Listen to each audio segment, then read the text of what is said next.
大家好，我是 Robert。昨天讲了民主制度对于非民主派就是强权。今天我要分享更深入一步的个人观点，那就是中华民国国军是民主派军事力量可以选择的唯一组织形式。民主派要组建军事力量，只能也必须选择中华民国国军建制。原因我今天只讲重要的3条。第一，军队必须国家化的原则和标准。这个标准就不用再论证了，前面有一期有说这个观点。一个民主的国家和政权，军队必须向宪法效忠，军队必须国家化。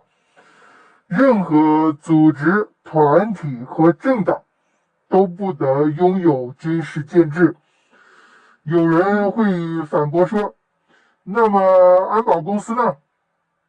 安保公司不属于军队性质，安保人员只有防卫的权利。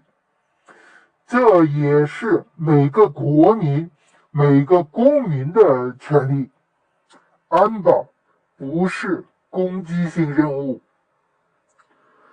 所以，基于军队国家化的标准，任何组织、团体和政党，包括民主派的组织、团体和政党，是不可以有自己的军队的。当然，是可以有自己的安保团队的。第二，党卫军必须禁止。其实这个和第一个标准是一个问题，只是换一种说法来强调一下。这个也不用再论证了吧？前面视频也有说过这个党卫军的问题，还是列举几个例子吧。纳粹的党卫军和冲锋队，共匪的听党指挥的枪杆子，穆斯林伊玛目教长指挥的伊斯兰宗教执法队，就是塔利班了。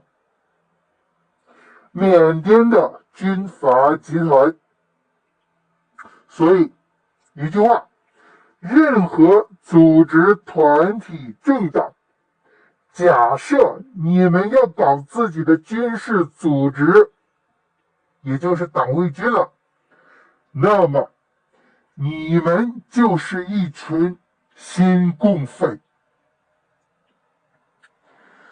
第三，军事人员的薪酬问题。参与政府的人员是公职，公职的薪水都是从财政中划拨。公职又分文职和军职。请问，你们这些搞党卫军的团体、组织和政党，你们党卫军的薪水由谁发放？财政需要给你们的党卫军发薪水吗？谁发薪水，谁就是老板。如果你们的党卫军未来要补领军职薪金，党卫军就不该是党卫军，而应该接受国防部指挥变更为国家军队才对。如果你们这些团体、组织和政党自己支付你们党卫军的薪水及抚恤金，那么我想问，你们这些团体、组织和政党有没有什么回报的期望呢？别说什么不谈钱的鬼话，你们只是因为情怀吗？所以了，军职人员的薪酬问题，谁负责发薪水，需要搞明白。还有阵亡弟兄们的抚恤金怎么解决？暂时就列举以上3个问题，大家可以思考一下，也请各个团体、组织和政党好好考虑一下这个问题。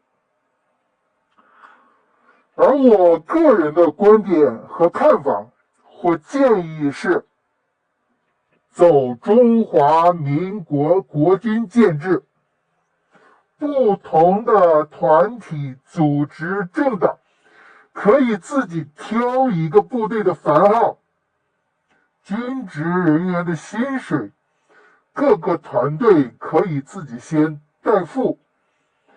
未来光复大陆之后，各个团队组织的支出再经财政核销，且理应给予奖金或利息或收益。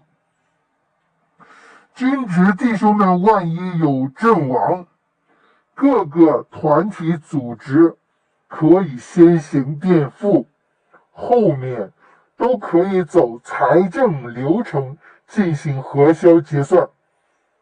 而且各个团体、组织、政党这样子有了各自的国军师团的话，就可以各自出人来运作国防部。在国防部的流程框架下，可以让各个团体、组织、政党推动的国军师团协同作战。所以利弊分析之后，我认为中华民国国军建制是各个民主派的军事路线方案的唯一选项。好了，今天就这个话题大概讲清楚了，明天见。